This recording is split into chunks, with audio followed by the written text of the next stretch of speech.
আমাদের মাঝে উপস্থিত আছেন। আমি দল এবং ডেজিগনেশন ছাড়াই নাম উল্লেখ করতে চাই সবাই স্বল্পতার কারণে। আমাদের মাঝে উপস্থিত আছেন আমাদের শ্রদ্ধাভাজন ব্যক্তিত্ব মুস্তফা কামাল হায়দার। আমাদের মাঝে উপস্থিত আছেন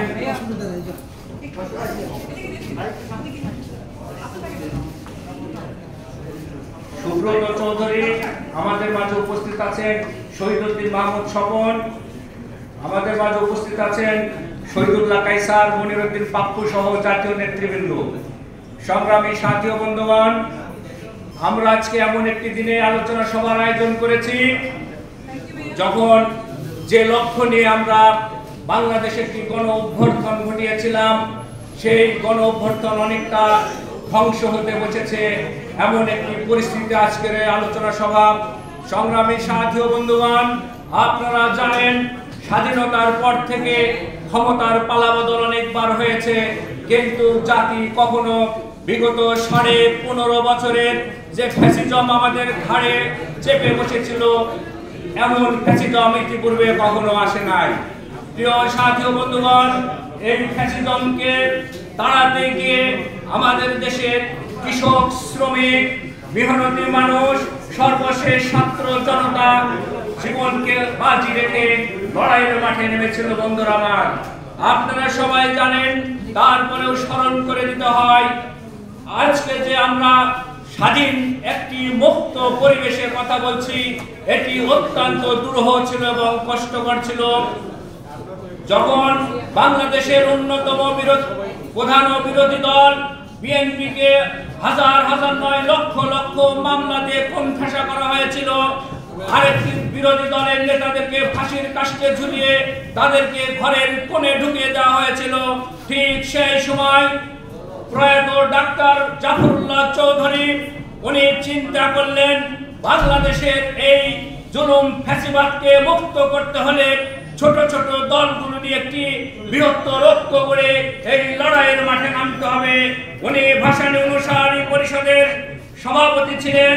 নিজের পদ ছেড়ে বীর মুক্তিযোদ্ধা শেখ রফিকুল ইসলাম বাবলুকে সভাপতি করে ভাসানী অনুসারী পরিষদকে একটি রাজনৈতিক দলে রূপান্তরিত করলেন। ভাসানী অনুসারী পরিষদ রাজনৈতিক দলে রূপান্তরিত হওয়ার পর ভাসানী অনুসারী পরিষদের উদ্যোগে নাগরিক ঐক্য, জেএসডি, বিপ্লবী ওয়ার্কার্স পার্টি সহ একাধিক রাজনৈতিক দলকে আমন্ত্রণ জানিয়ে ওই গণস্বাস্থ্য কেন্দ্রে গণতন্ত্র মঞ্চ নামে একটি জোটের জন্ম হলো। ডাক্তার জাফরুল্লাহর সার্বিক তত্ত্বাবধানে 2022 সালের কথা বলছি বন্ধুরা আমার। তারপর থেকে ঢাকার রাজপথের প্রত্যেকটি অলিতে গলিতে এই গণতন্ত্র মঞ্চ লড়াই সংগ্রাম করেছে। এই লড়াই সংগ্রাম করতে গিয়ে আমরা একাধিকবার এই ফ্যাসিস্ট আওয়ামী গুন্ডাদের দ্বারা নির্যাতিত হয়েছি। আমরা একাধিক নেতা বারবার জেলে গিয়েছি। আমরা ক্ষান্ত হয়ে নাই, জেল থেকে বের হয়ে আবার লড়াইয়ের মাঠে নেমেছি বন্ধুরা আমার। যার সর্বশেষ সবচেয়ে বড় ঘটনা ছিল 19শে জুলাই 2024 সাল। সেই দিনের ঘটনার পিছনের একটি ছোট্ট ঘটনাকে আমি সাংবাদিকদেরকে স্মরণ করে দিতে চাই। 16 তারিখে আবু সাইদকে হত্যা করার পরে 17 তারিখ ঢাকা বিশ্ববিদ্যালয়ের ছাত্ররা যখন মাঠে নামার প্রস্তুতি নিয়েছিল, এই ফ্যাসিস্ট শেখ হাসিনার গুন্ডা বাহিনী, ছাত্রলীগ, যুবলীগ, পুলিশ লীগ ওই ছাত্রদের উপর বর্বর হামলা চালিয়ে বিশ্ববিদ্যালয়কে বন্ধ ঘোষণা করে হল থেকে রাতের অন্ধকারে প্রত্যেকটি ছাত্রকে বের করে দিয়েছিল। বন্ধুরা আমার, আজকের যারা সমন্বয়ক নায়ক হিসাবে যাদেরকে আমরা উপস্থাপন করি, তারা 17 তারিখ রাত থেকে সম্পূর্ণ নিরুদ্দেশ ছিল।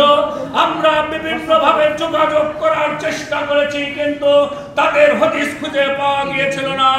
তখন 18 তারিখ